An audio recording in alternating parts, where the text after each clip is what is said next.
Mtumishi. Amina. Naona nimechelewa kaibada kameshaisha. Mungu akusamehe sana, umetenda dhambi. Sawa mtumishi.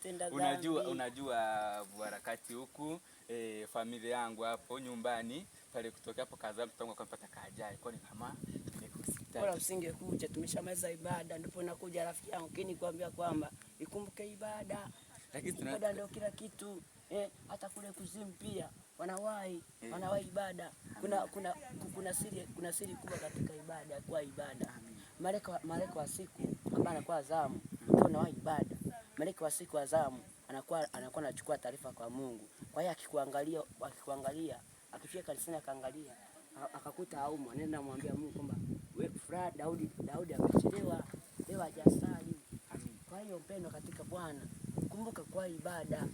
Tumheshimu Mungu. Mungu sio baba yetu, Mungu sio shangazi yetu. Mungu sio bibi yetu. Mungu ni mheshimiwa, ni boss. Barikiwe sana kwa hiyo. Kwa hiyo nakuachia swali, ende ukajichunguze. Tafakari pilipili unaila mara ngapi ili kuashi?